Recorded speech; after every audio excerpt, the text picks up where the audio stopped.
Hey guys, welcome to the Scholar Online YouTube channel, the channel that is all about learning, okay? In this channel, we make a lot of videos on web development, WordPress design, e-commerce development, Python development, and a whole lot more. We will take you through the process of everything we're teaching you from beginning to end, step by step, so that you can follow along and build as we build, all right?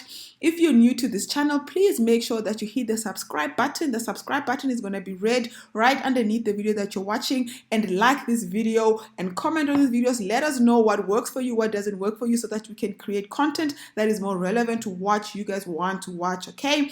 Also, underneath the video that you're watching, there is that show more button underneath the description. Please open it up and have a look at some of the links that we've created for you. Every time that we make a video, we will add all the useful links underneath it. So if you hear me saying in the video that I'm going to link it in the description below, that's where you'll find the link in the description underneath the video, all right, for more information to help you learn along, all right? And a lot of the videos that we make, also we will create timestamps because our videos are long. You don't have to watch the entire video. You can go through these timestamps and read which part of the video you are interested in watching. Click on the timestamp and it will fast forward you to that part of the video, and you only have to watch that, all right? And we also have linked in the description below our social media channels, so feel free to follow us on Facebook, on Twitter, on Instagram. We've got our website right there, and if you want to get in touch with us, my email address is also available in the description below. So let's start learning. In this video, we are going to cover a VPS Droplet setup for Ubuntu 20.04. So this is the latest version of how you'd want to set up your Droplet if you just bought a very new Droplet or virtual private server that runs on Ubuntu 20.04. Okay, so let's get started and cover what we're going to be doing in this video today. First of all, we're going to start from scratch. I'm going to do this tutorial like you're a complete beginner, and I'm going to start you from when you're actually purchasing your Droplet. So we're going to start from a blank slate, okay? We will start by showing you, first of all, how to create a virtual private server.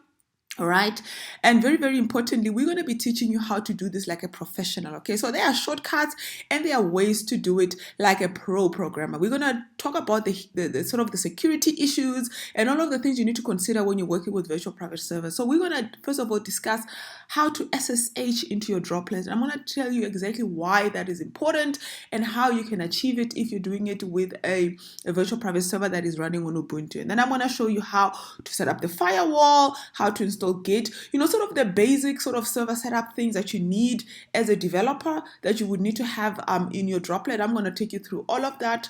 And then I'll show you one of the most important skills when you have a virtual server is being able to transport or move files between your computer and your server. So sometimes you might want to be writing your code on your computer and then transferring those files into your server. Sometimes you got files on your server that you want to move into your computer. So I'm going to show you both ways how to do it, and I'm going to show you two methods, okay? The easiest one is using rsync. I'll show you that, and then I'll also show you the more professional way of doing it using Git, okay? So this is going to be an interesting tutorial for you if you're just getting into virtual private servers, if you want to create code that you want to run on a server that's not on your computer, and you want to learn all the basics, all the top level things that you need to get started, okay? So if you don't have a server yet, let's get on to creating a server. If you have a server, I have timelines in the description below. You can skip this section and go directly to the section that you want to do, okay? So I'm going to start with guys that just want to get started purchasing a server, okay? And one of the places I recommend is DigitalOcean. Of course, you can purchase a server anyway, and irrespective of where you've purchased your server, this tutorial is going to be similar, you know, on the next steps, okay? So if you're working with DigitalOcean, and I'll put a link in the description below, you can get started on DigitalOcean with a $5 Droplet. And if you use my affiliate link in the description below, you will get 60 days for free, okay? So you won't pay anything for the first 2 months. So you can test it out. And if you don't like it, you can always cancel. There's no obligations. And after 2 months, if you're interested and you want to continue with it, then you will start paying, and you can start from as little as $5 a month, okay? So if you've created an account, start by signing into your account. And by the way, I must stress this, always enable two-factor authentication on your DigitalOcean account. This is very, very important, especially if you're going to be running websites, because if anybody can access your DigitalOcean account, they can do a whole lot of damage to your business. So this is good pro advice. Always do it. I haven't enabled it on this specific account because it's a testing account that I use to teach. So I don't care if somebody hacks it, okay? There's nothing ever running on this account. So in your specific case, you want to enable two-factor authentication. Now, if you're sitting on your DigitalOcean, this is your dashboard. You will see all your, navigation on the left over there. And you have some high-level navigation at the top over there. You always see your usage. And what I like about DigitalOcean is you can create a droplet today and you can cancel it because your usage gets calculated on a daily basis. So if you use it for only one day, they will just charge you for one day and then you can cancel it and you'll only pay $0.0 for that one day that you've used it, okay? Unlike other platforms where immediately when you create an account, you must pay for the whole month. And if you don't like it, well, you've already paid. So DigitalOcean is really nice in that sense. You will always see what your billing is because they add it on a daily basis. So if I canceled my account today, I would only pay that $3 that is accumulated so far. So once you're here and you want to create a droplet, you're going to go to the top over there and you've got options of all the things you can create. Okay, there's many things. You can create an app directly from scratch, which is built with all the things that the app needs. So the droplet would come pre-configured, and I think I'll do a tutorial on that for doing like a Django app. I think that will be important. But I like always working with a droplet because a droplet is a blank slate. It's like a blank server or a blank computer. Then you can configure it how you like, because I like to know the nuts and bolts of what's working inside of my virtual server. So I'm going to go with droplet. And once you do that, you'll come to this page where you can select the type of droplet that you want. So this is where you get to choose your operating systems, and you've got anything from Ubuntu to CentOS to Debian. But I'm doing this tutorial for Ubuntu because I think that's the one I use a lot. And a lot of my code, Python, runs on this. And if you use a drop-down menu over there, you've got the different versions of Ubuntu that you can choose, okay? So you can go anything from 18.04. I think they don't allow anything below that. But if you wanted like an older version, for example, and you had code that was running on the older version, and I've had instances like that where I had to install an older version, you can do that. But if you got no reason why you need an older version, just leave it as is. That's the best option because they update it for a reason, okay? And then over here, you get to choose your plan, okay? And your cost depends on the plan that you choose. So the basic CPU is the one that I'll go for, all right? And then over here, you get to choose the options of the pricing. And then the pricing obviously depends on the sort of the quality of your server, right? And sort of like the space, the transfer limits and all of that, okay? And what's really nice about DigitalOcean as well is that you could start with the cheaper droplet and you can upgrade it. So if I, for example, bought a $6 droplet and later on I had so many files and my space increased and I needed more space, I wouldn't have to like cancel that droplet and buy a bigger one. I could just upgrade it with everything that's inside, okay? So you can always start with a smaller one and upgrade it as you need more space over time. But specifically in this case, because I'm doing this tutorial for lessons only, I'm gonna go with that one. And at the option, you've got at the top there, you can also just choose a regular SSD, and that will take you back to the $5 a month droplet that you're going to be paying for, right? And then you'll come here to the storage, and then you'll choose a storage location. This is again important. If you're building this for a client, always discuss this with your client first. This is the place where your data is going to be stored. And this has got sort of data privacy, implications, and your client might be specific with respect to their policies. They might say, you know what, we are based in the US and our data can only be in the US. I'll come across clients that say, okay, we're in South Africa. I don't want my data outside of the borders because I don't want to deal with legislators and rules and regulations that's outside of my, jurisdiction in my country. So depending on your client and the purposes of your app, you might want to be considerate of where your data is going to be stored, because the rules of that country will apply to your data. So if, for example, they come up with a new rule about data privacy and you've stored your information in Frankfurt, you're going to have to know those rules and specifications, and your app has to apply to all of those things. So because I'm doing this for educational purposes, I'm doing this on DigitalOcean. I'm gonna go with Europe because London, because I think it's close to our time zone as well. And when they do maintain their servers, it'll always be at night. So it doesn't affect maintain. You must think about those things as well, because when they maintain the servers during the day or at night in their time, and it's the opposite time zone in your country, I don't know. Think about those kind of things and then pick a server. So if you're in South Africa like I am, and your client specifically says you gotta be in South Africa, you'll see there's no option for that. Then you can't use DigitalOcean. You might want to go and use a system like Domains. I've used that specifically for clients who want the data, especially government clients who want the data in that country. Then you have to use a local service provider. And if speed is an issue as well, you might want to use a local. The reason why I still use DigitalOcean is the cost, because local suppliers tend to be more expensive. And when I get back to DigitalOcean, I like their pricing model, paying per day.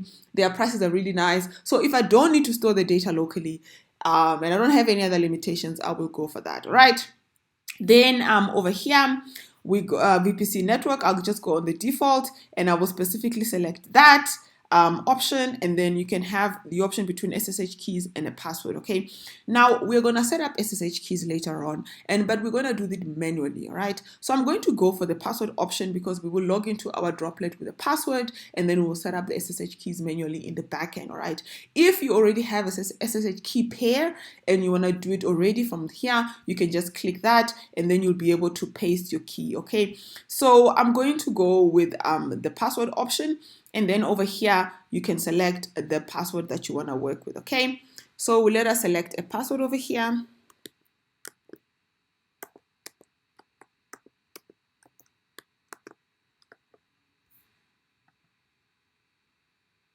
Okay, so my password must be 8 characters long.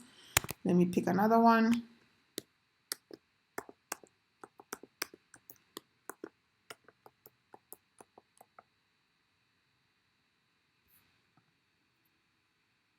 Cannot end in a number or a special character. Must contain one uppercase. Cannot be the first or last character. Okay, these password limits are really, really, really hectic. So let's see. Let me see another password.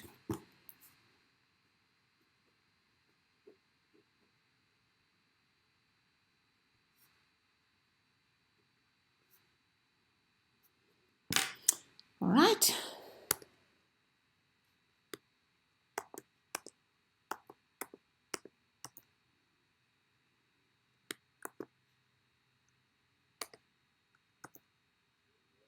All right, let me enter it again, make sure it's correct, because if I get it wrong, I won't be able to log into my VPS. All right, so let me try it again.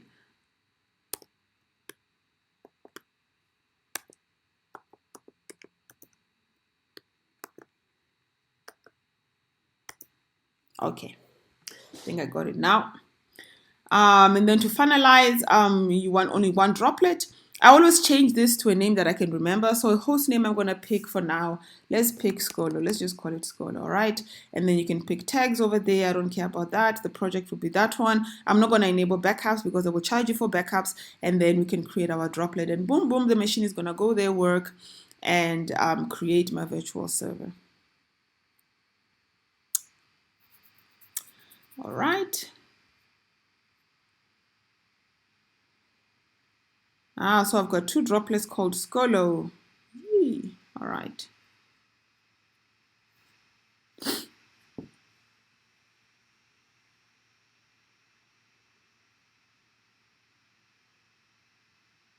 Okay.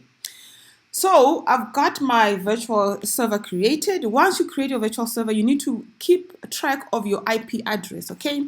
So I'm just going to write that down so that I know what it is, because you're going to need it later on to log into your virtual server, all right? 189.106. All right. So once you're done with the page. You can close this and we can go back to what we need to do next. Okay, now once we have created the virtual server, we need to log into it. Okay, so the best way to log into your virtual private server is to use your terminal on your computer, and I'm going to show you how to do this on a MacBook. Okay, but doing it on a Windows will not be too different. You can use the command line on Windows, and then I think they've got something they call PATI on Windows.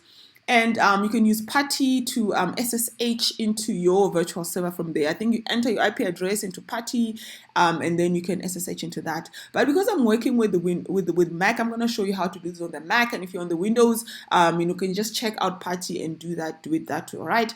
So I'm going to go to my terminal. So this is my terminal over here. I'm in an empty directory. There's nothing over here. I've created a blank empty directory that I'll be doing a lot of the demonstrations from. And if you want to log into your virtual private server, you can do it from anywhere on the terminal, by the way. Okay, you simply type. So I've got my notes over here. All right. So you type root at server IP. All right. So you're gonna go SSH. All right, you're gonna do root. Root is the root of the computer that you've just created. All right, and then you're gonna say at, and then you're gonna enter your server IP. That number that I told you, you must remember. All right, so that's 139 in my case. .59.189.106. Okay. So you SSH root at your IP address, and then it will log you into the computer. What this is doing, actually, you are remotely logging into your computer that you just bought. So it's a server that you just bought from DigitalOcean, and you're logging it remotely from wherever you're sitting, so that you can put files in there and do whatever you want to do with it there. So once you do that, it will ask you the first time, do you trust this machine? Because if you don't trust it, this is also creating vulnerabilities on your current computer. If somebody can hack you through that VPS, you have to make sure you can trust it. Okay, so I can trust it. I'm going to say yes, and then I actually do have to do yes properly, and then permanently they've added that, and then you have to enter your password. Because I don't have like a Keypair enabled, I have to do it manually with a password, which is why it's important. You must remember the root password. That's the password we created from the front end. Okay. So my password in my case, it's this one. I'm going to enter it here.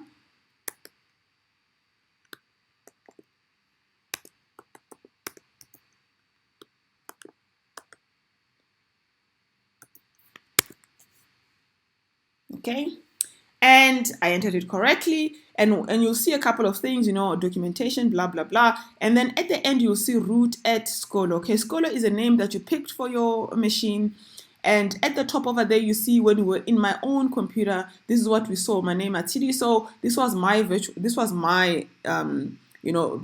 machine. Now I'm in the root machine of the server that I just bought, and you'll see it says root at Scolo. Okay, so everything that I run over here, the commands that I run, I'm running them from the virtual server that I just bought. Okay, and I got a question last week from somebody asking, they were following one of the tutorials. I think it was the Instagram tutorial where you want to automate your Instagram with Python, and then you want to run your code.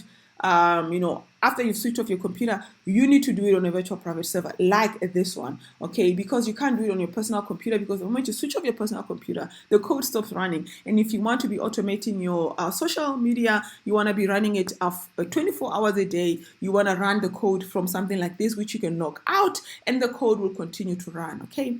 So I'm now root at Scolo. The next thing that you want to do, you don't want to create files or run projects as root, okay? This is doing it like a pro, all right? You want to create a separate user that will be running the files. I know when I got started in programming, it didn't make sense, but I'm the owner and I'm the only one who works on this machine. Why do I want to create a separate user?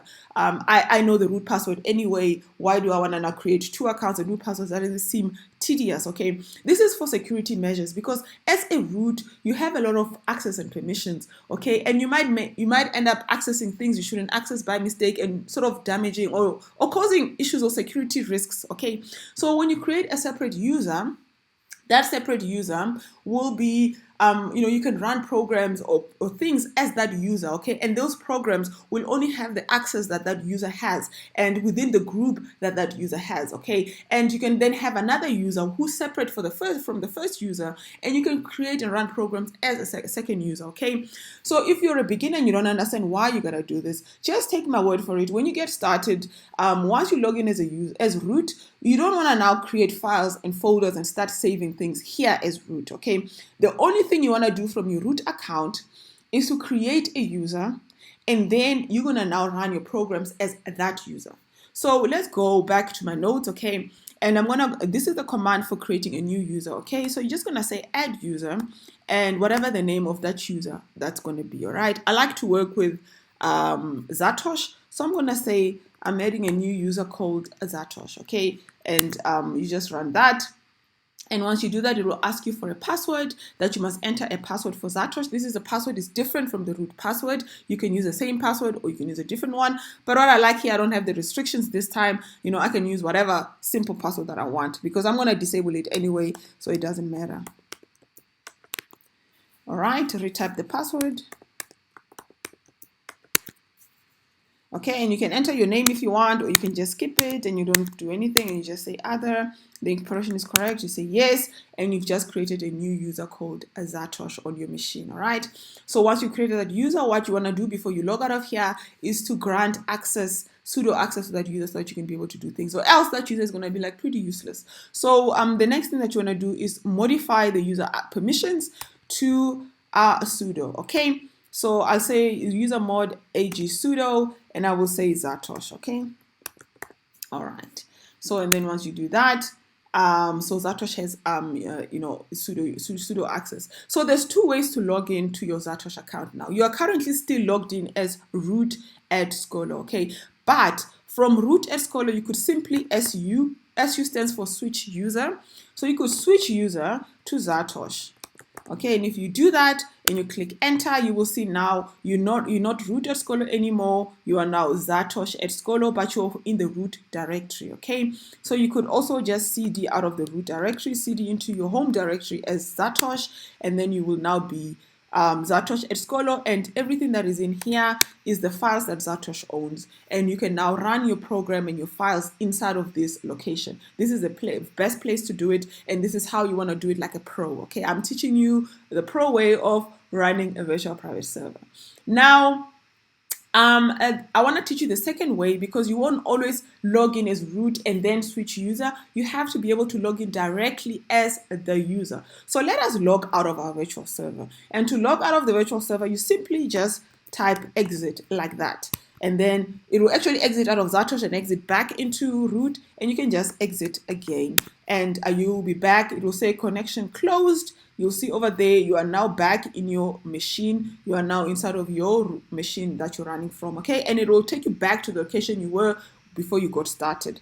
So you can clear, and you'll see over here, I'm inside this location on my computer. Now, I want to log back into my virtual server, but this time I don't want to log in as root. I want to log in as Zatosh. So how you do that, the command that I showed you at the beginning there, that shows you SSH root at server IP, you're just going to replace that with SSH Zatosh at server IP, okay? So you will do SSH Zatosh or whatever the root, the username that you created, okay? So you will SSH that at the server IP, let me remember it again, is 139.59.189.106. Okay, so you SSH Zatosh into that. It will ask you for a password, and you will enter the new password that you created, not the root password, but the Zatosh user password. Okay. Okay. So currently, what we are doing is that we are logging in and out of our. So currently, your virtual server is good to go. You can start working, create files, but it's insecure. Okay, so I'm showing you the pro way of doing this. So I'm going to show you how to secure your private server, because the reason why I'm saying this is insecure is this. Now, you saw how I logged into it. I basically typed SSH Zatosh at the IP address, and I had to enter my password. It is a simple password, 10 characters, and I could log in. If you leave it like this, anybody can log into your virtual server by brute forcing your password. You know brute attacks. There's no protection against brute attacks. Brute attacks is, if I'm a hacker, I could sit on my computer and I could run a program that is logging into your server, trying all the possible combination passwords until I find the right one. And there's programs to do it very, very simply. Okay, so I'll try password 1, password 2, password 3, password 4. You know, I keep adjusting the numbers until I get the password. I will log in eventually. It will just be a matter of time. Whether it's going to take me 1 day or 10 days or 2 months. Eventually, I will find the correct password, because the computer can run through a million combinations, you know, every, I don't know how often. So this is an insecure way of managing your server. So what you want to do is you want to completely disable password login, which means that you're completely removed from brute force attacks. Nobody can try logging into your virtual server using a brute force attack. So you need to enable what we call Keypair, private public Keypair, which is a much higher level of protection. It has a 256-bit, I think, encryption. If you've done our blockchain course, you understand about encryption and cryptography. So this is a harder way of, it's something that is not going to be easily broken by a brute force attack. In fact, it cannot be broken by brute force attack. The person that logs into your server would have to have the private key of that public key that you have. Okay, so when you do a Keypair, SSH enablement, let me just try and get back here and try and demonstrate this to you. All right, I'm going to open a blank here, and I'm going to just create a new shape over there. And I'm going to open it up and I'm going to type in here public key. All right. And then I'm going to copy and paste that and I'm going to type in here private key. Okay. So this private key, let's change this color so that you can see a little bit. All right. When you do a Keypair, right, you have a public and a private Keypair, right? So let me just do that. Just quickly. Color fill, no fill, border, line. All right, let me do it like this, okay? So I can demonstrate this better to you. So the way the keys work, right? You've got a public key and you've got a private key, okay? And these come together in key pairs, all right? And they are generated on some elliptic curve so that the public key is related to the private key in some mathematical cryptographic equation that you don't have to worry about. What you need to know is that a public key and a private key are married. They're like husband and wife, okay? They are related to each other, okay? Now, the private key is like the key to the door. The public key is the door, okay? The private key is the key that opens that public key door, right? Now, we are gonna lock our virtual server with the public key door. So we're gonna put that public key as the door to lock our server. And the only way you're gonna be able to get into that server is if you have that private key to open that public key door, which means the only person that can log in to the virtual server is only the person that has that private key door. So we're going to get started by generating a key pair. So we're going to generate a door key combination. And then once we've generated a door key combination, so that's step one. Let's type this. Okay. Step one, we're going to generate, okay, the key pair. So we're going to generate the public-private key combination, all right? Once we've generated the key, we're going to save the public key on the computer, on the server, all right? And then we're going to keep the private key on our computer, all right? So these are the things you do when you do SSH setup. You generate a key pair, you generate a public key pair, married couple. Then you take the public key, which is the door, and you save this inside of a virtual server, somewhere important where the virtual server knows this is where we save the keys. So the public key sits there always, and the public key is public. Anyone can see it. Even you can see my public key, doesn't matter, right? If you see my public key, it doesn't mean you know my private key. You will still need my private key to unlock that public key. Once I've saved the public key on the virtual server, then I'm going to keep the private key in my own computer in a different location on my computer. And then every time I use my computer to log into the public key, to log into the virtual server will check that I have the correct private key to open the machine. And that's how we're going to secure our server. And then only if you have the Keypair can you log in. Okay, so this is a very quick and dirty explanation of how the Keypair works. I think it's important you understand this and why it's very, very secure way of keeping your server. Now, let's get started. There is a tutorial on SiteGround that I found that I use. I will put this link in the description below if you want as well. I think it's one of the nicest, easiest, because there's complicated tutorials, but generating a Keypair is actually very, very simple, all right? And 2 lines of code, basically, that you're going to have to run, okay? So you're basically going to use this command on your on your machine, all right? So I'm going to copy it like that, all right? Generate Keypair, and I'm going to go into my virtual server, all right? So I'm now inside of my computer. I want to do this. You need to generate this inside of on your personal computer, like your machine, your Mac machine.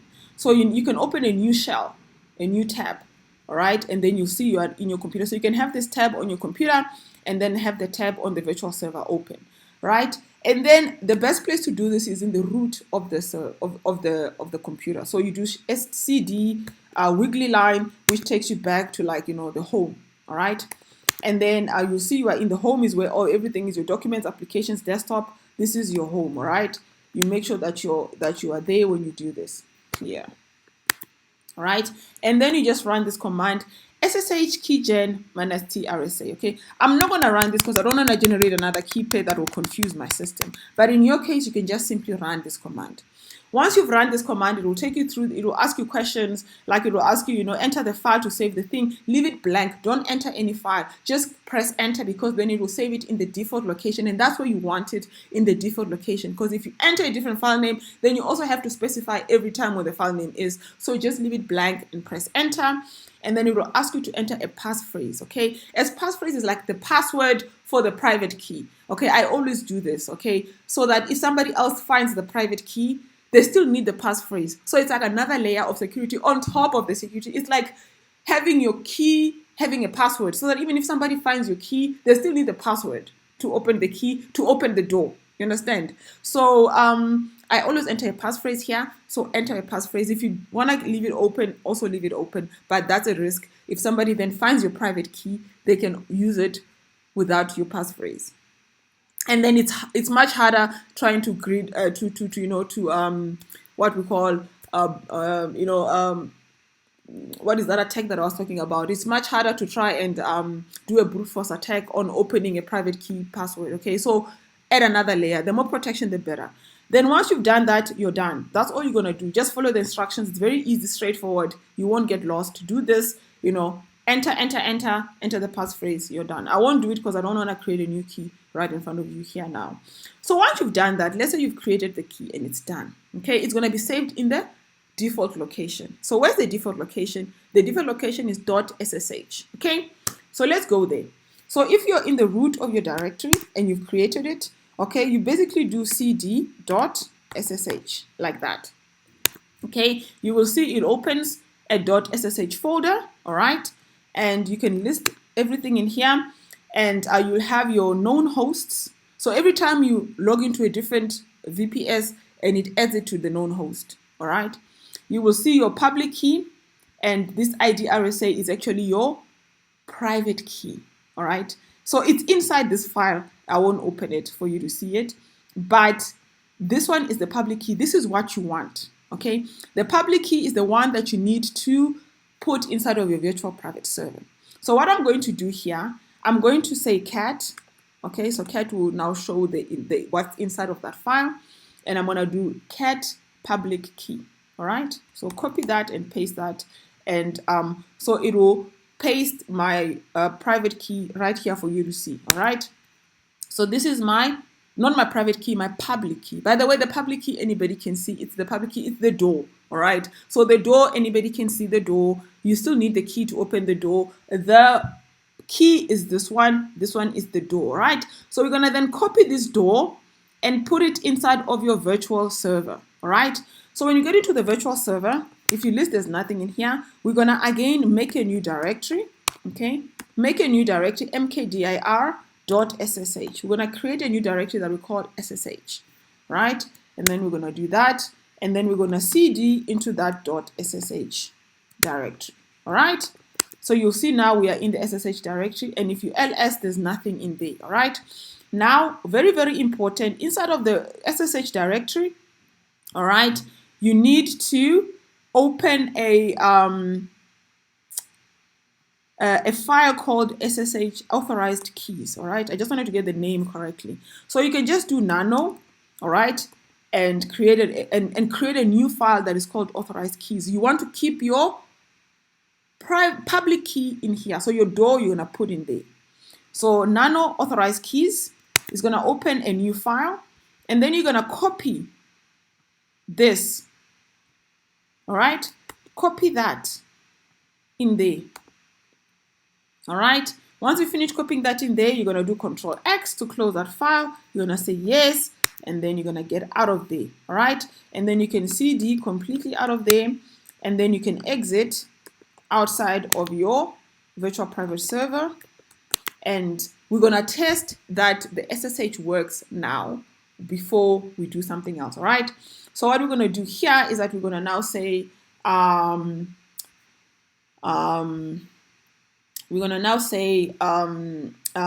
SSH root at SSH Zatosh at the IP address. So we're going to do 139.59.189.106. All right. So this time it shouldn't ask me for the password because now I've got SSH keys set up. So what it's asking me for is enter passphrase for the key. If I didn't have a passphrase, it would have just automatically logged me in because it already goes into my computer, so when you SSH, then the virtual server on the other side knows, oh, I've got an authorized key, so I've got SSH set up. Okay, it checks the public key, then it asks for the private key. Then my computer already supplies the private key. Oh, the key works, the door gets unlocked. The door is already unlocked right now. So the only thing I'm doing now is I'm unlocking the key to the door. So I'm actually unlocking my private key because I entered a passphrase for it. All right, so let's do that. And it logs me in. So now I am logged into my machine. I didn't enter the password. I entered the key to my private key. Oh, no, I entered the password to my private key. So once you do this, I recommend you do the exact thing for the root because you want both the root and the user to be enabled, okay? So I'm going to clear this and I'm going to SSH as root, okay? So SSH root at 139.59. Actually, what I can do is a quick shortcut is just press the up key, all right, and it will find the previous command that you just did, and then you can just edit that as root. The quick and dirty way of not having to retype everything again. But you'll see this time because the root doesn't have SSH set up. So if I set up SSH for my added user, it doesn't set it up for the root as well. So the root is not set up. It's asking me for the root password. Okay, so I need to set up SSH for the root as well so that I can do both of them together. So for the root, I need to remember my root password. Let me see.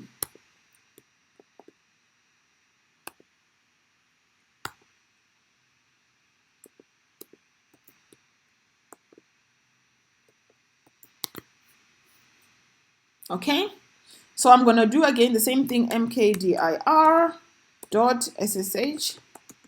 and I'm going to cd into there.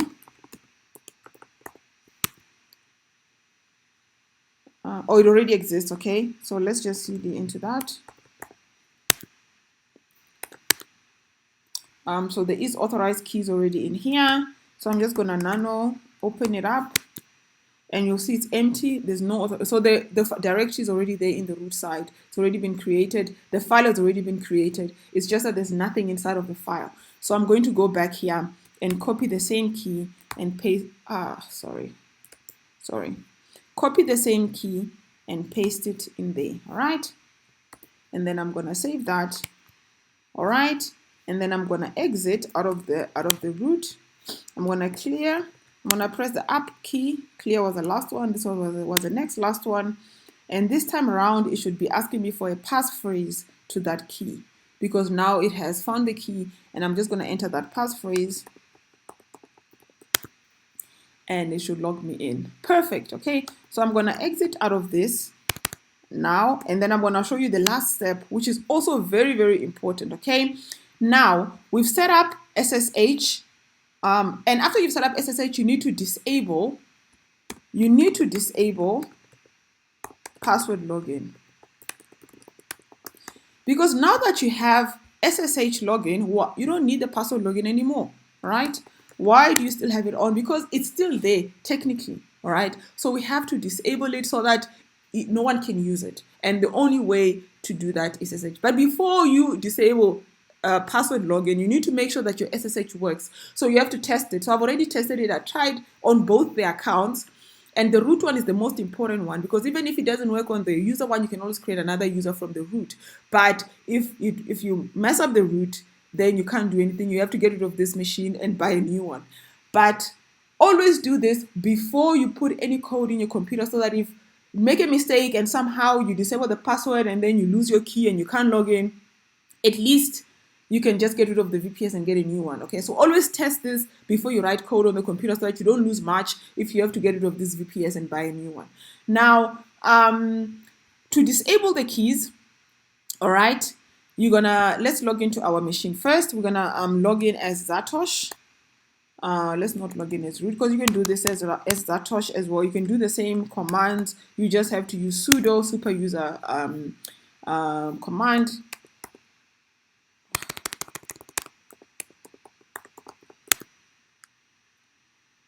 Okay. Let's see. So you go into this file, all right? Let's go find this file. It's a file called, it's saved under etc ssh config, and you need super user access to access this file. So you can either run this command as the root from the root user side, or if you run it as Zatosh, you need to put sudo in front. But before you can do this, you have to make sure that you have granted sudo access to the user Zatosh. So if you followed my instructions correctly, like in this video, this command should not be a problem. Then you're going to enter, this is now the password for Zatosh, okay? So let's enter that one, and then you will see this is now all your this is like the config file for SSH, all right? So now what you're going to do is that you need to find this line that says password authentication, and you need to say no, all right? So let's look for it. Password authentication.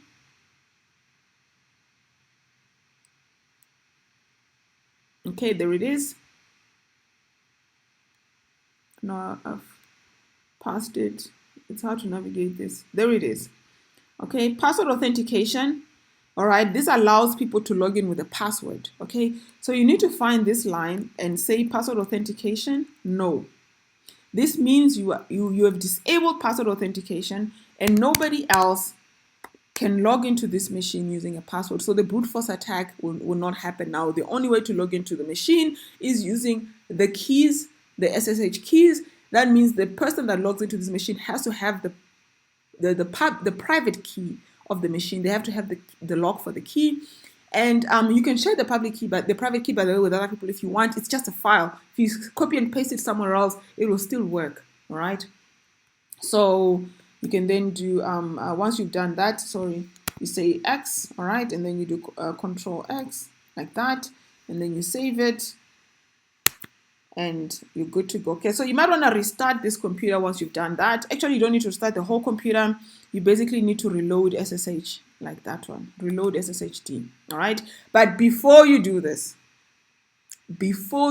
make sure you have tested that the SSH works. Because if you do this, I've done this before in the past, and I made a mistake, and I did this, and then I hadn't tested my SSH, and then I could not log in, and then I had to get rid of that VPS. There's no other way. You can't even contact DigitalOcean support to help you if you've done something like this. You have to get rid of your VPS and get a new one. So before you run this command, make sure your SSH works. Then you do that, reload SSHD, and then you're good to go, right? So I know my SSH works. Now that's the only way you can log into this machine. So you have done that, okay? So let's do the initial server setup. Let's start with the firewall, okay? This is another security measure. Okay, so over and above the first security measure, we need also firewalls. Okay, firewalls protect the machine from what we call attacks using the ports. Okay, so you have ports in the machine. So think about a computer like a house. Okay, so we've locked the front door now. The only way to unlock the front door is using the key. All right, but there's still windows, there is plugs, there is the utilities. Someone can come in through the roof. Like this is what we call ports of a machine. You got ports that you use to run your websites, because they have to go out. You have to share the data outside using a port. You have ports that's used for databases. You have ports for many reasons. Okay, so people can still get into your machine via all the other available ports. Like your windows, your drainage system, your utilities, your roof, your ceiling. So you have to lock all of that. Okay, so we're gonna do that using the firewall. Okay, so the firewall is now gonna lock everything except what we allow for the firewall to allow. Okay, so let's get into the firewall now. Okay, so currently we're gonna check the app list. So we're gonna check what's available on the app list. So we need to run this as sudo. All right, and we'll see currently OpenSSH is the only one that's available. So we need to allow this one. We need to allow OpenSSH so that the firewall allows SSH. So even though we've locked the door, that you can only open it through the door, the firewall can still lock the door. So if we disallow SSH, it means you can't SSH to the machine. So you have to allow SSH. That's the minimum, which means SSH will now be the only port that's open to get into so that we say, okay, you cannot get in through the windows and the drains and everything, you must only come in through the front door. That's what we're saying. Now, to do that, you're going to say UFW allow, but with UFW, you must run it as sudo. So we're going to do sudo UFW allow OpenSSH, and it will say rules updated. Okay, and to make sure that the rule is really updated, what you can do is that you can check UFW status. All right, so you can do sudo UFW status, and then you will see okay, the status is inactive. All right. So what you can do is that you can check the list.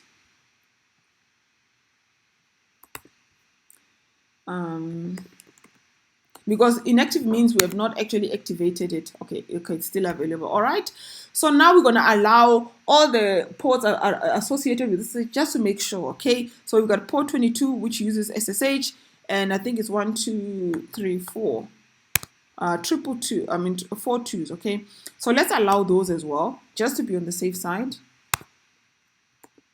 Sudo allow 22 rules updated. Sudo allow 222. That's updated. Rules updated as well. Okay, and then once we've done that, then we need to SSH enable. Okay, so once you've done all of that, we need to enable SSH. But very important, before you enable SSH, you make sure that you have allowed the login. All right. So I think to enable it, you need to do that. Sudo UFW enable. Okay. Very important. They're gonna give you a warning. Okay. Command may disrupt existing connections. Proceed with operation. So if there's a connection that you've now that is not allowed, it will stop. So if you have a website running and you didn't allow port 80, that website will stop running. If you have anything, that's why you must do this at the beginning when you've got nothing else running. There's no other port you're using. So anything that you have not allowed is going to be locked. So you're going to lock all the windows and doors and everything of your house and allow only the front door, which is the SSH connection.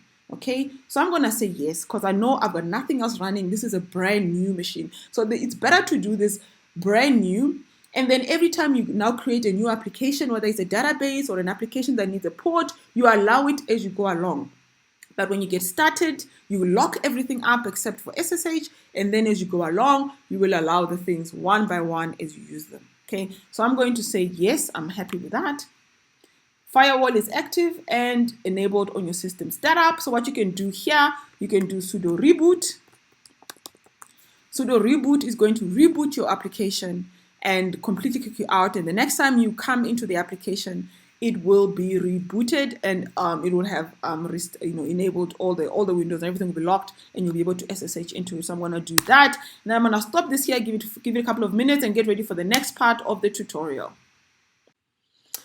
So we've done the majority of this tutorial. We're almost at the end. The second part of our tutorial is just basic. So now your droplet is set up. You can start working on it. You're good to go, depending on what you want to do with it. If you don't want to, from this point, if you don't want to know the rest of what I'm teaching, you can actually stop watching this video now. The rest is just like the basic setup that you would need for programming. Okay, so I'm going to just tell you from my experience, what are the things that I use the most in a droplet, and just make sure that you've got those installed. Okay, so the firewall, that is a requirement. You must have that done. So we've already done that. I'm going to take you through installing Git and installing Certbot. Git is just like it's a version management system that allows you to, manage the versions of your code that you're writing, but also it helps you move files around between your computer. You can use other people's code, using their GitHub repositories or whatever. So Git is usually very useful for, coding. And then Certbot is like if you're going to upload this is a, web development channel mostly, so we always have to upload websites, and you always have to have an SSL certificate on a website. I sometimes struggle when I see somebody's website sitting there without an SSL certificate, and I think this thing is free. Why don't you just install one?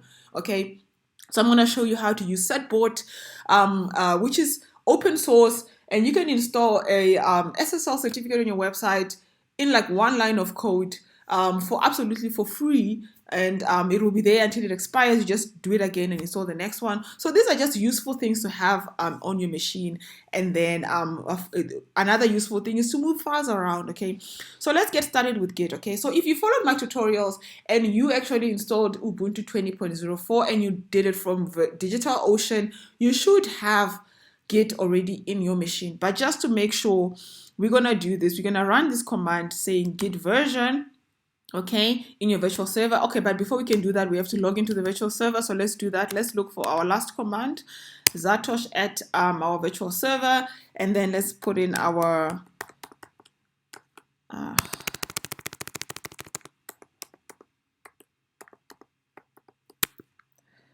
machine, and then let's clear this. So our firewall is now active. Okay, so we're gonna do git version on here, and you'll see it says 225. So it's I think it's one of the latest versions. So we're good to go. We have Git installed. If you didn't have Git here and you didn't have a version, let's say you didn't use Ubuntu or you didn't use this latest version and you don't have Git, you can install Git using the package manager of Ubuntu, and you just sudo apt-get git install Git. I think that's it. It's I'm not sure. I usually copy and paste this is the command I think you'd have to run. Okay, so just double check this. If it's not the correct one, just like Google it online, but you would do that. But if you followed my tutorial, you would have Git already installed, and you don't have to, but you have to configure it. Okay, so you have to enter your name and your email address. This is important, or else it will always give you that error every time you use it. So just say git config global username. You're just gonna put in your name over here, so we're gonna say our name is Scholar Online, like that, and then we're going to do our email address. All right, so you just replace that with your actual email address, and so we'll say our email address is admin@scholar.online, and then your setup should be done. You can just run this command to double check it, and you'll see your user.name and your user.password, which means you're good to go. So you basically configured Git, and then what we're going to do now is we're going to install a Certbot. Okay, so to install Certbot, we just have to run that command over there. All right, so it's sudo apt install Certbot python 3 certbot Nginx. So let's try that. You have to enter your sudo password. All right, and I say yes. And that's all.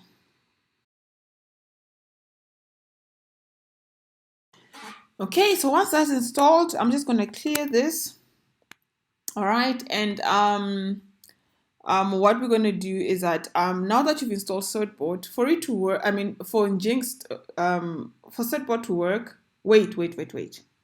Certbot needs Nginx to work with, all right? So this is Certbot Nginx. You need to install Nginx as well. So let's go into installing Nginx, all right? So we're going to start by updating our packages. Actually, we should have done that even before we installed Certbot, all right? So once we've updated that, and then you can sudo apt install Nginx, okay? But it doesn't matter which order you do it in, whether you install Nginx first. Oh, okay. So I think when you did Certbot Nginx, it also installed that as well. So it doesn't matter which order you do it. Make sure you install that and you install Certbot. And then now back to the firewall. Remember when we created the firewall, we locked everything. So now every time you install something that's going to need a port, because Nginx works on port 80 and I think port 400 and something. So it works on two different ports for HTTP and HTTPS. So this is where you will be loading your websites. All right. When you load your website, there are two ways to access your website. A user can access your website using HTTP, or they can access your website using HTTPS. If you do not have an SSL certificate installed, the user will access using HTTP. If you have an SSL, they will access using HTTPS. I always recommend to have SSL because it's a secure way of loading your website so that all users access it using HTTPS. This is why we also installed Certbot Nginx at the same time. Now, once you have created your Nginx, you have to now you have to open the windows and the doors for Nginx, only for Nginx, because now we've locked everything. We've got to open the firewall just for Nginx to be able to use it. All right. And for that, we're going to do allow Nginx full. Okay. So Nginx full is both HTTP and HTTPX. Okay. So let's do the app list first. Now that we've installed Nginx, you'll see now OpenSSH. When we did the app list the last time, this was the only one that was available. Okay. Now when you do the app list, we have the HTTP, HTTPS, and the full one. Okay. The full one includes both of them, and I think that's the one we will go for, right? So we will do it like that. Sudo UFW allow, but it needs to be like inside that like a quote marks. All right, so it needs to be like that and allow Nginx full like that. All right, and then the rule will be added. Okay, and then so Nginx will be able to work without an issue. All right, so we've installed that. We've installed Git. We have installed Certbot, SSL certificate. So once you've installed Certbot and you now loaded a website and you wanna use an SSL certificate, this is the command that you have to run. Okay, we don't have a website that we've installed, but we're gonna do it soon and then I'll show you. Okay, so let's now do the next part of our tutorial, which is moving files between our VPS and the rsync. And I think I'll use this example to show you how to load a website app on HTTPS and then install a certificate on it very quickly, so that you see how Nginx and Certbot work, all right, if you're a web developer. So this next part of the tutorial is for web developers, really. So now, how do you move files between your computer and your virtual server? This is a very important skill because let's say I've got images, okay? I've got these images here that I've stored on my desktop, okay? And I want to put these images on my virtual server, all right? How do I do that? All right, how do I copy and paste? There are two ways to do it. The first one is using Git, and the second one is using rsync, okay? I'll show you the rsync version because that's the easiest one. So we'll start with the rsync version. So we'll go into our virtual server like this. Let's start by creating a directory over here. So we'll just do mkdir development. All right, we will cd development. So we are moving into that folder we just created like that. All right, and then over here I will create a new folder. I will call it images. All right. And then I will cd into this folder called images. And then I'm in a folder called development images. All right. And then inside this folder called images, I will create another folder. Don't ask me why. It will make sense to you later when I show you. I'll create it, and you can also create and cd at the same time. All right. So I'll create another folder called images and directly cd into it. All right. And then this is the image. So I'm going to put all those images in here that I've just created. All right, so in order to do that, let's start with the rsync command, okay? So to use the rsync command, let's cd out of SSH over here and clear. All right, you need to know the location on your computer. There are two locations you have to know. You have to know the actual root location for where the file is on your personal computer, and then you need to know the location where your file must go in the virtual server. You need both the locations on the rsync command to move the files, okay? And you need the absolute path locations. So let's start with the location where our files are on my personal computer. If you take this file and you just drag and drop it into your terminal like that, it will give you the absolute path to that file's location, right? Then you can copy it like that, all right? You can copy that location, and that's the first part that you need to the rsync command, okay? So we're gonna go into the rsync command. Where is it? Is this one over here? So the rsync command has got two parts. This part is the part where the file is in the personal computer, and then this part is the part where the file is going on your virtual server. So this part is just the one I've just copied and pasted over here. So I'm going to delete this and I'm going to paste the one I just created now. So this is where the file is in my personal computer. So you do rsync minus avz in the space, and then the first part is where this whole section is where the file is on your personal computer. All right. Now this one is where the file is in your virtual server. So let's go through this. The user on your virtual server is Zatosh, so you can replace that with Zatosh. So it must look for Zatosh user at the IP address. So you need to give it the IP address that you have there. It's 139.59.189.106. This is the path of the virtual machine, right? And then in the virtual machine, always you start at home, and then you go to the user. So the user is home Zatosh. That's the user we created. And then let's look at the file directory, okay? So let's open this up and go back to the virtual server. So everything in front of this is home.theuser. So home.zatosh.development.images.images is where I want to save this. So let's copy this last part. Copy it completely as it is. So it's Zatosh, it's home.zatosh, and then paste at the end of it. So it will be development images, and then you can put an // so that it saves it inside of that directory, okay? And then it will move now this one file image4 to this location, all right? So let's copy this whole command, and you must run this command from your computer, okay? Because the first part of the command is your computer, and the second part is where it's going. So from to, move this from here to there. If you wanted to move it in the other way around, you can also rearrange this, by the way. You can go moving from here to here. rsync works both ways, right? So let's paste that in there and let's run it. Okay, it's gonna check, and then it's gonna ask, it actually went into the virtual server, and it realized to get into that virtual server, you need the private key, or you have you need the public key, or you have the private key here for it. Enter the passphrase. If you didn't have a passphrase, it would have just automatically done this. So I have to enter my passphrase because my key has a key, all right?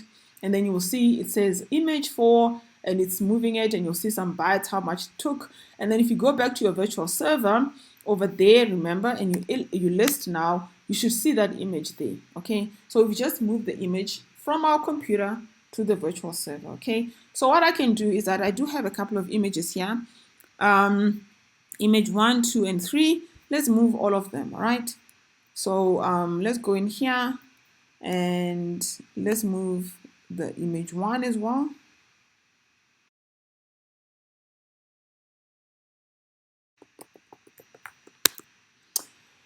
Okay, so we will double check that all my images are there. All right, and if you want to check that they are moved correctly, you'll see the users, they belong to Zatosh, and 1, 2, 3, 4 are all there, all right?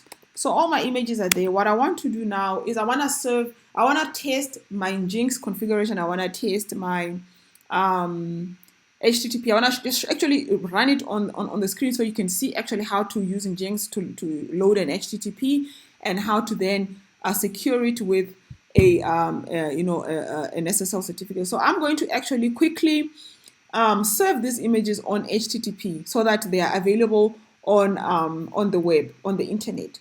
Why would you want to do this?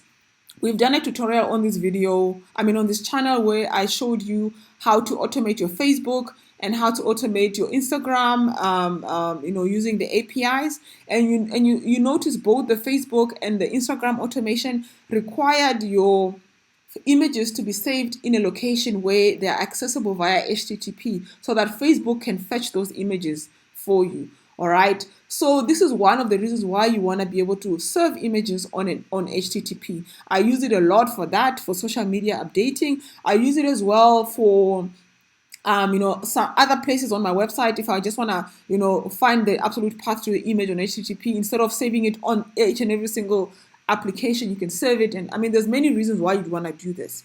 But for whatever reason, I'm going to show you how to serve a folder on HTTPS or HTTP.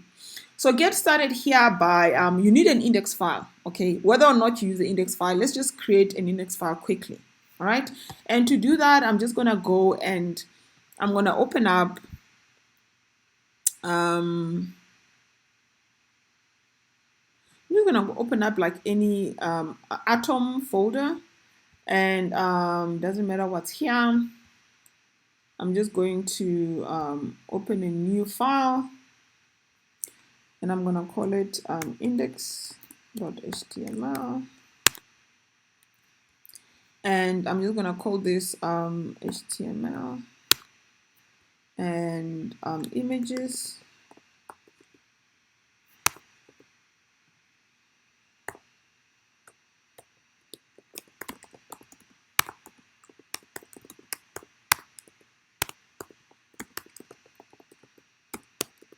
Doesn't matter what you put here, okay? I just wanted to create a quick HTML file, all right? Then we're gonna go in here in our virtual server where our images are, and we're just gonna do nano index.html. It helps to have this inside of a folder that you're serving, so that Nginx knows what to serve in the when somebody is searching, what is the default thing it must serve, and then after that people can still look for the images. And then I'm just gonna close this. All right. And then once you've done this, okay, we are going to create what we call server blocks, okay? Because in Nginx currently, if you went to, let's say, if you went to your domain IP address on the internet and you looked for it, you would find the default Nginx configuration, okay? I'm not going to waste time and go there now. So what Nginx allows you to do is to create what it calls a server blocks, okay? Which means you can serve multiple websites, multiple applications on the same a virtual private server using server blocks, okay? Or using virtual, virtual server blocks. So let's get started by creating a server block for Nginx, okay? I've got code that I use here all the time. I'm gonna find it. Okay, so here's the code over there, all right?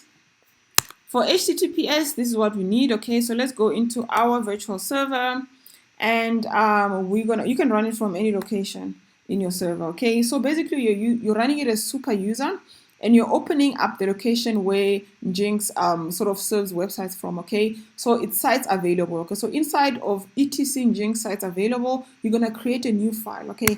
So you're gonna create a file here, and we're gonna call it images. All right, and then once you create a new file called images, then you can put your server configuration in here. All right, so this is what it should look like. Okay, so this is your server configuration, and I'll show you what's included in here quickly. We are serving this over port 80. All right, so let me just get rid of this red line there. We are serving this over port 80, and we need to then put in the root of where the folder that must be served over port 80, okay? So the root is going to be the actual location where our file or our index.html file is, okay? And it is not var www. This is the default one if you're serving it the normal way of serving a website. So our default file location is actually over here.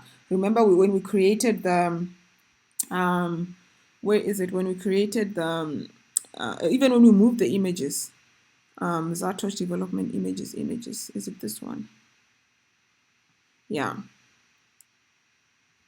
So when we move the images, when we did the rsync command, we move the images over there. So that's the location that you need to work with, okay? So it's the same location over here. Let me check it. It's home Zatosh development images, yes. Right? So we're gonna put that in there, home Zatosh development images, and we just let me just double check that we need to have a trailing slash at the end. No, we don't have to have a trailing slash at the end. We can leave it like that. It can just be images like that, and then you leave everything else unchanged, okay?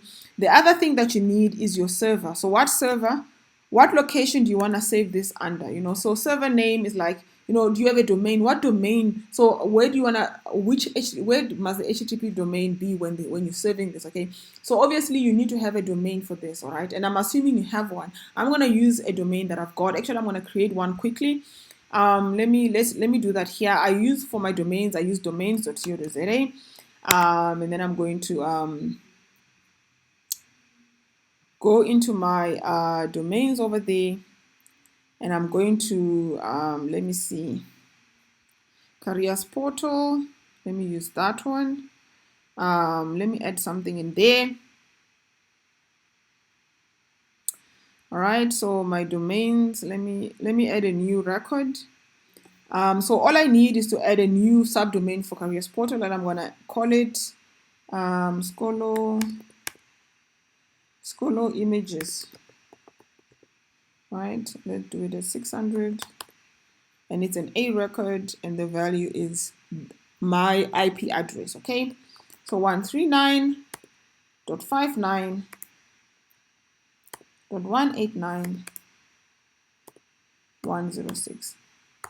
So if you wanted to create any other, you know, website, you know, you need to obviously have a domain hosting. You only need to create an A record, and that A record must point to the IP address. That's all. Normally when I build websites for people, I just tell them, just create for me a domain and point the A record to this IP address. The IP address is the IP address of your virtual server. And then you will do the Nginx configuration on your virtual server, and then all of that will connect with the domain, and then you'll be able to serve whatever the file that is sitting in your virtual server on the domain, irrespective of where the domain is hosted, because the domain is pointing the A record to your virtual server. So then the virtual server can then get that A record and serve whatever it wants to serve on that location. And then when somebody goes to that website, they will find what you're serving from your virtual server. Do you understand?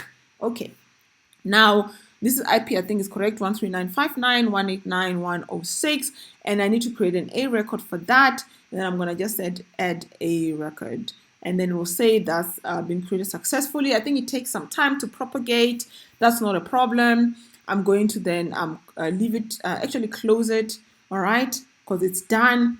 And then I'm going to go and put that domain in here, the one I just created now, okay? So what was it? Skolo images.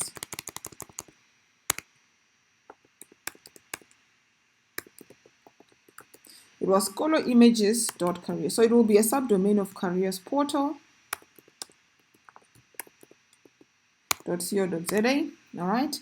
Then I'm just going to copy this whole arrangement again. Okay, www.skoloimages.careersportal.co.za. Okay, so provided I got the spelling right, okay, this is all you need to do on your Nginx file. You need to specify the server. You need to specify the location of the file that it must serve. That's it. No, the location. What do I need to serve? Is this one. What server am I serving it on? That one. That's it. You Control X. Yes, you're done with that. Okay. So once you're done with that, then you need to link sites available to sites enabled. Okay. So let's copy that. So what I called it images. Okay. So where that XXX is, Let's just replace that with images. Link sites available to sites enabled. Boom, it's done, right? Once you've done that, you're going to check your Nginx configuration. You always have to do this, make sure you don't have an error, you didn't put a typo, blah, blah, blah. Okay, just check the configuration file. Everything is good to go. You should see something that says config test is successful. If you don't see this, you must go check. Maybe there's some error with the configuration, something you've done wrong. It will give you a hint of what the problem could be. And then once you've done that, you're going to restart Nginx. All right, let's restart Nginx. Usually it takes time for the DNS records to propagate. So I'm going to give it some time and then I'll come back and then we can test it out and see if the website is live. Okay, let's go to the website. So we should be able to find our website if we look for HTTP, right? HTTP. We called it Scholar Images, Careers Portal,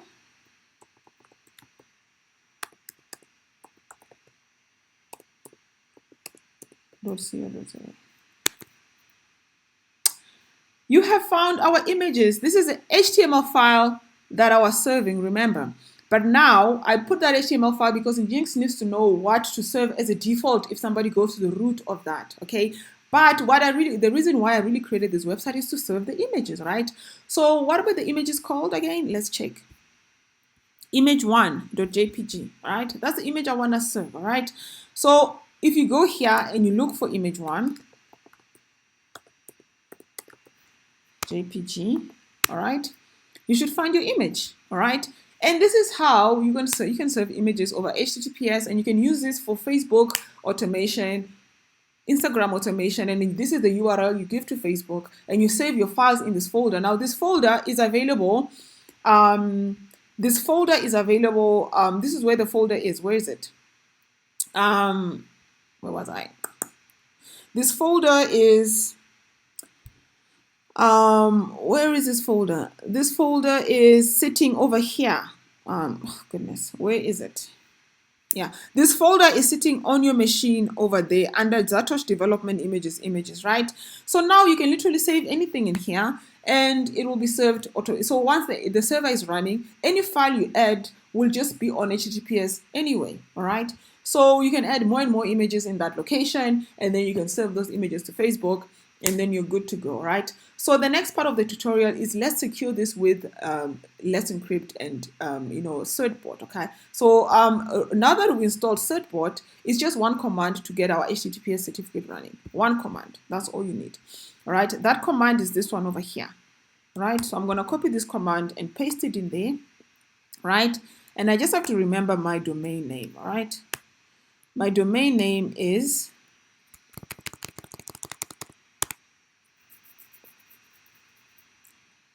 Scholar Images, Careers Portal,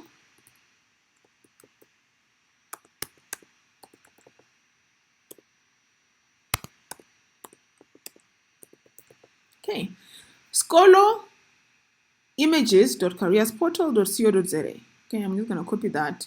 Make sure I got this right. All right, let me make sure I got this right because if I get it wrong, if I get this spelling wrong, I'm gonna be, okay.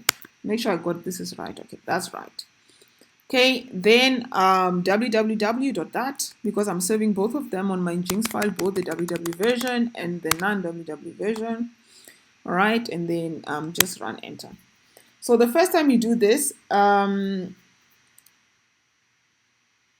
need to enter your email address because they need to know where to send notifications about your certificate expiring and all those kind of things. All right. So I'm just going to do admin at scholar.online like that. And then they're going to ask you, do you agree with the terms and conditions? Agree. Yes, I do agree. And then would you like to share your information, electronic, whatever, with the EFF? I will say yes. And after that, they will obtain the certificate. They will run challenges. They'll make sure that you actually own this domain. Okay, so challenge failed for www because I actually didn't create an A record for www. That's the problem. All right. So maybe what we will do, we will rerun this again, this command, and we will not include www, okay? Because I didn't include an A record for that. All right. So I'll say number 2, that's okay. And the certificate should be up and running, okay? So then if you go over here to your domain and you restart it, there you go. You've got your SSL certificate installed. And even on your image, if you restarted it as well, the not secure should disappear to that. Okay, so this is how you install an SSL certificate on your website with Let's Encrypt and Nginx. Okay, so back to our tutorial. We've done that. We've moved files using rsync. The last part of the tutorial, I'm going to show you how to move files between your VPS and your computer using Git. Okay, so there are 2 ways.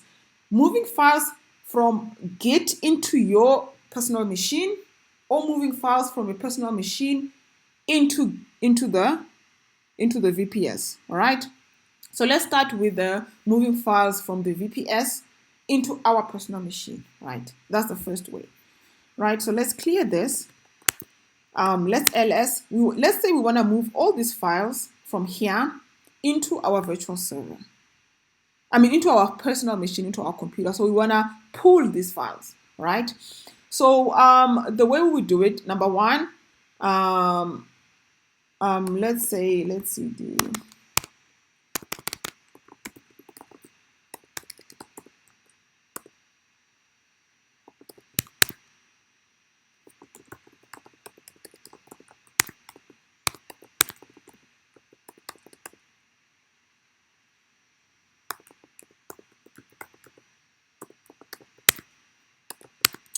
all right, so this is an empty directory. And let's say I wanted to move those files in here. If I say ls, you see there's nothing in here now. I want to move those files from there into here, okay? So let me show you how to do that.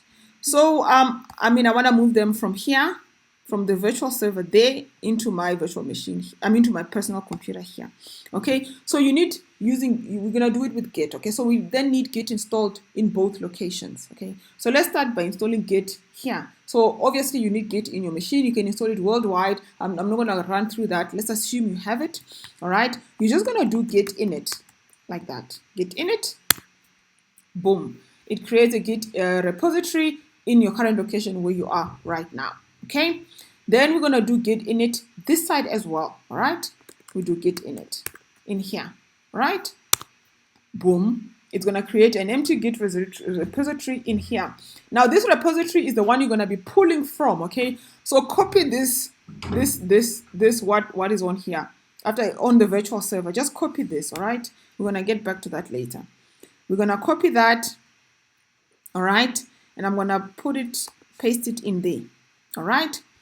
And then over here, we need to add this repository as a pull repository so that we can pull from it, all right? So inside of our normal computer, we need to add like a remote repository, all right? So we're gonna add it, we're gonna call it upstream, all right? So I'm gonna say git remote add upstream. So we are adding a remote repository. We're gonna call it upstream, all right? And then we need that location, all right? So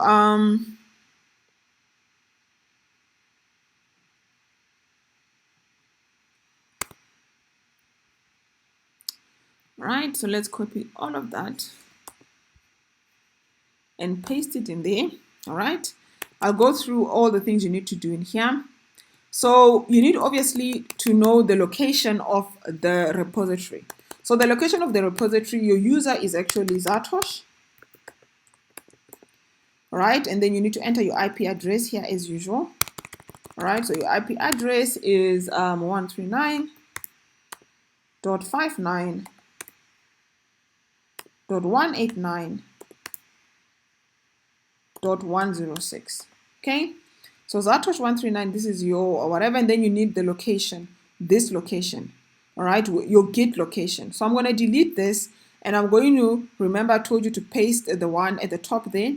This is the one you need, okay? So we're going to get copy that from there and delete this one and paste the actual Git location that we have over there.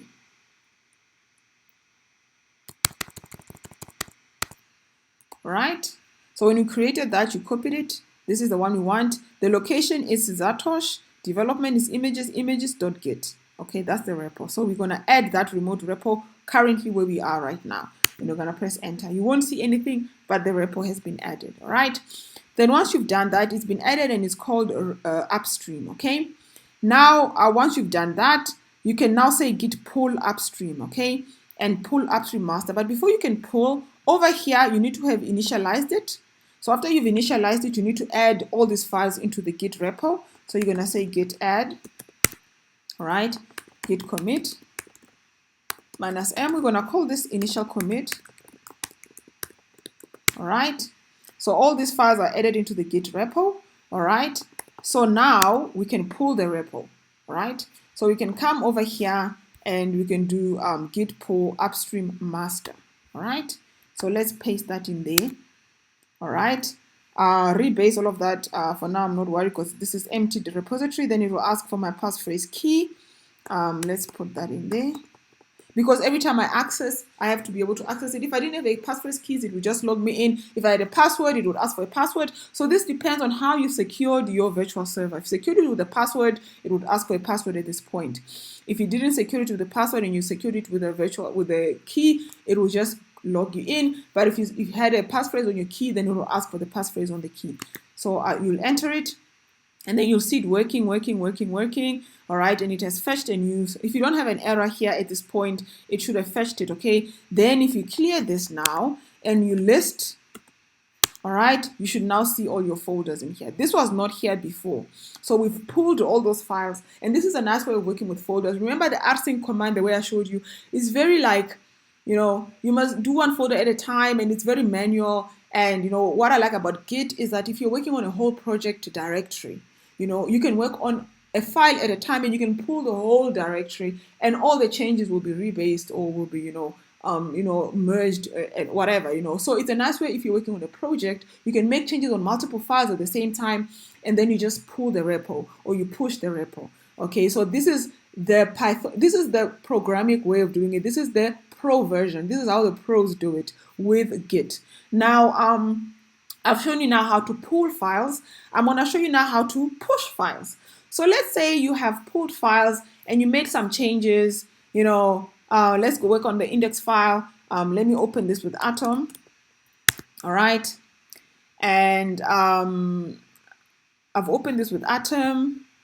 All right.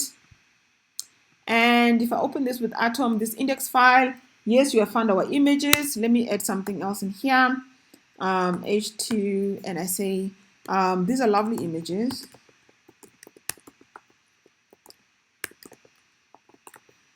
Okay? So let's say you then save this, save all of this. You'll see changes because the Git repo, it keeps track of you've made changes. Then you can close this whole thing, right? So, because now this is also a Git repo, we're going to now update the changes. So you need to add the changes to the repo and before you can move them. So you're gonna say git add, okay, git commit, made some changes. All right, okay. So now we want to push this to another repo or the same repo, it doesn't matter, okay? So I'm going to show you now how to move files from your computer to the virtual private server. It's a different process, all right? So for that, we're going to add a new remote from this side, and then we need a receiving repo on the other side, all right? So over here, you have this. We're going to cd out of this. All right, and you'll see in this folder called images, I'm going to create a new directory called repo, okay? So create a new directory here called repo, like that. All right, and then if you list this, you'll see now you've got two directory, images and repo. Okay, so we're going to cd into the repo, and then we're going to create a bare directory, okay? So currently there's nothing inside of repo, okay? So we're going to do git init bare, all right? You create a bare directory inside of a repo, okay? So it will say initialize empty git repo. It's a different way of initializing. It's different from what you did before, all right? Then you clear this. So once you've created a bare repo, we're going to put some files in here that will automate the process of now moving things into the bare repo, and it will push them into where we want to push them to. Okay, so in order to do that, okay, inside of the bare repo, you're going to open the post receive. Okay, the post receive file. Okay, so we're gonna do it like that, sudo nano hooks post receive. You must run this inside of the repo directory after you've created a bare one, and then it will open a new file like that. Okay, and then inside the new file, you're gonna paste some commands, some bin bash commands that will enable you to push changes into this bare repo, and these changes will be pushed into a directory that you want to manage the Git, another Git directory. It's a bit of a cumbersome thing, but just follow my lead on this one, right? So inside of this file, you must make sure you start with bin bash because this is an executable, right?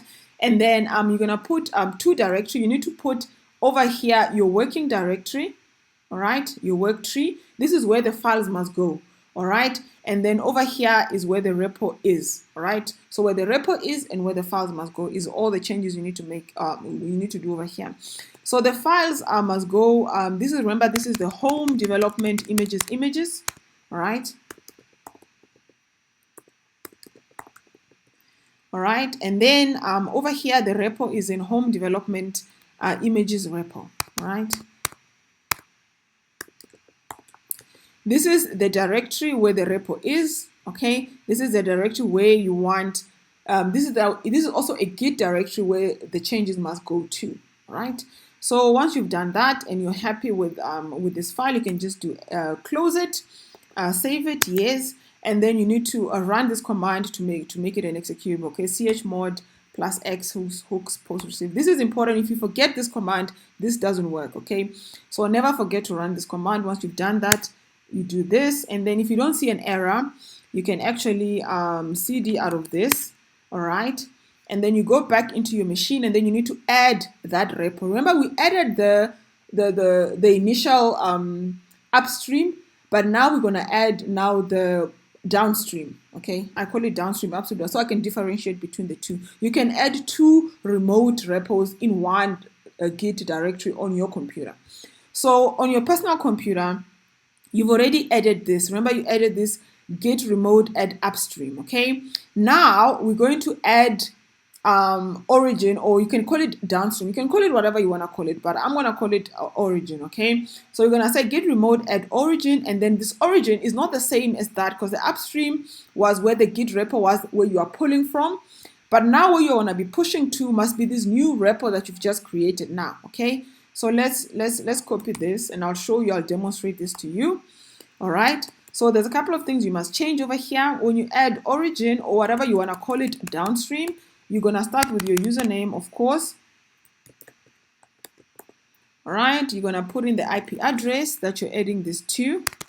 All right. So my IP address is 139.59.189.106, like that. All right.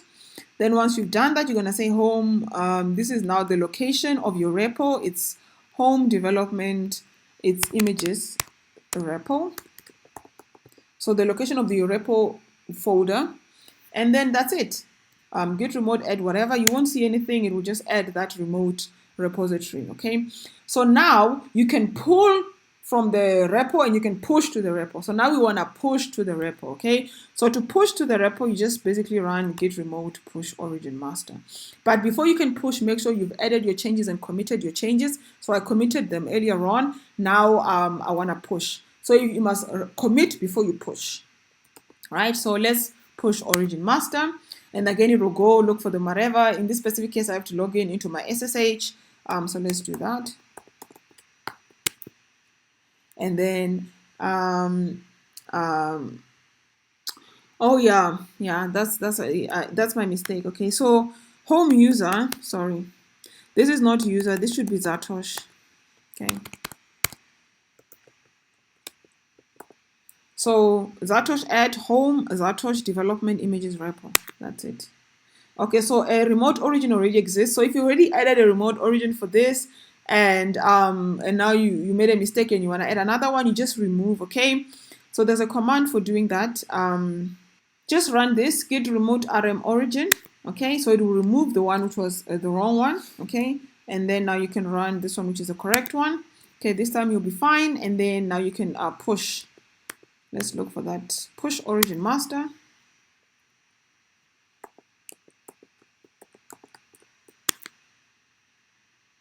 There you go. This time it's okay. It went without a hitch. And if I have a look over there, you won't see much. I don't want to look at the files here. In fact, I can just double check on the website because I know I made changes to the HTML file. All right. So if I double check this, why is it still saying not a Git repo, home user? Oh, okay. Let me just double check here. CD, this is how you troubleshoot if you have this kind of errors. Let's go into the repo and let's open up our hooks post receive and see what's in there. Okay.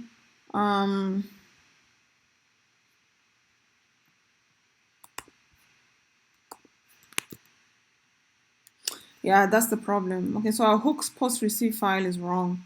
So it's saying home user and it needs to say home Satosh. All right, and then over here as well, it needs to say home Satosh.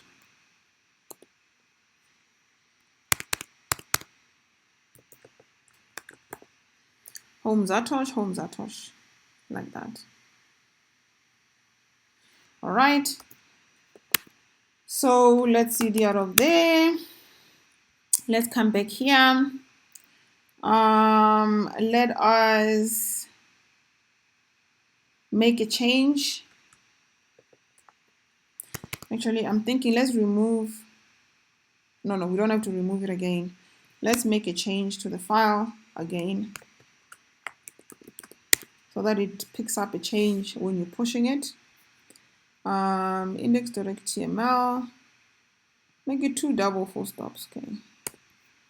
All right. File save all. Let's close that. Let's git add.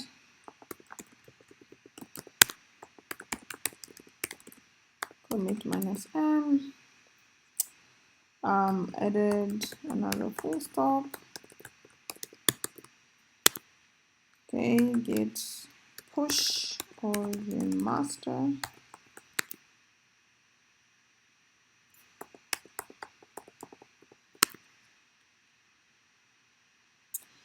Okay, this time without an error.